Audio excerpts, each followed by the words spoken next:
Ahojte ľudkovia. Dnes som zazdielal jeden článok, ho poslal včera v noci jeden môj priateľ z Facebooku, že nech sa pozriem, že čo sa deje na KVPčku. Takže na KVPčku prišlo k hackerskému útoku, že teda niekto doniesol pod administratorským účtom, nahral do počítača nejaký vírus alebo boh vie čo, nejaké anomália.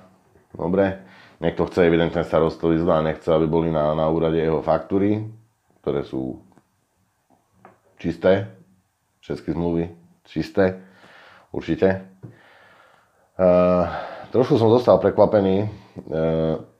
Ide o to, že hneď keď som toto zazdielal, tak som bol kontaktovaný ďalšími ľuďmi a informovali ma, že pracujú v štátnej správe a tak ďalej a existujú isté štandardy pre zálohovanie v organizáciách verejnej správy podľa nejakého zákona 275 z roku 2006, bola vyhláška 55 2014.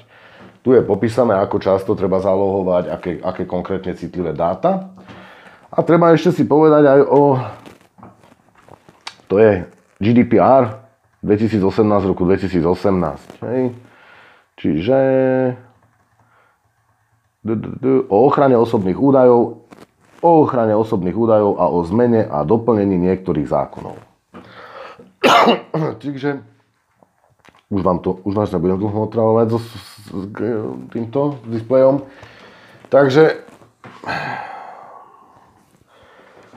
čo sa stalo na tom našom úrade? Viete, starosta končí.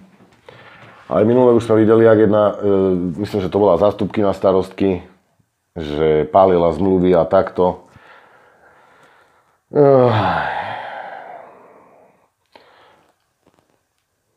Za tie posledné 4 roky išlo naše sídlisko strašne dole. Všetci z poslancov sme asi 5 krát vyjadrili nedôveru nášmu starostovi. Žiadali sme ho, aby odstúpil. Na konci svojho volebného obdobia tu ešte zbuchal pár lavičiek.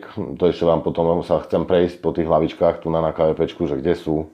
Jedna je položená tak, že pozeráte sa pri Klimkovičovej, jak je za školou Janigová Čorbiaková, pozeráte sa do múru a tak.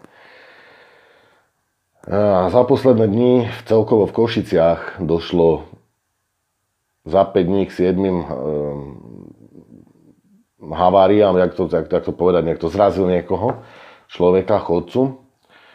Máme 2 mŕtvych v Košiciach a chcel by som to povedať, že veľmi veľa sme sa venovali na pracovných komisiách, veľmi veľa sme sa venovali tomu, aby prešlo to, že chceme, aby boli obnoho jasnejšie osvetlené prechody, aby boli zapustené tieto ledky, to boli... Viete, kto vyrába tie ledky? Svarovský dokonca, myslím. Tak. No a jednoducho k tomu to sa nerobí. Hej.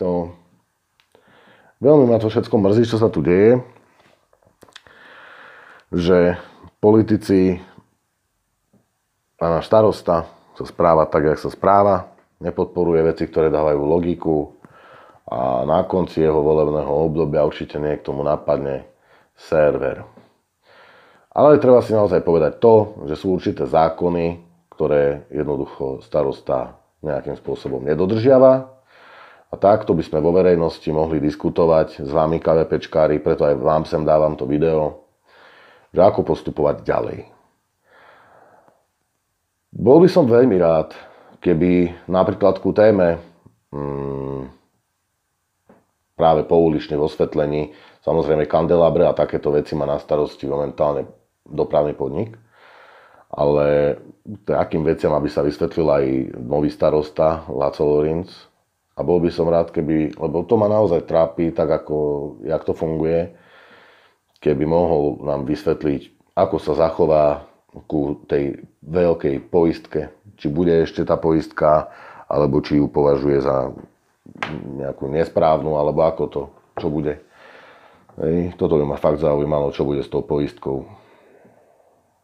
No, Množstvo ľudí mi hovorí, jak popadalo a tak ďalej a hovorím, odkazujte sa na škodovú komisiu, tu na miestny úrad a každý iba kývne rukou, lebo nechce s našim úradom mať nič. Potom je iba otázka to, že na čo nám je taký úrad, keď ľudia z nič nechcú mať. Uvidíme, ja pevne verím, že za nového starostu to pôjde všetko dopredu, k lepšiemu.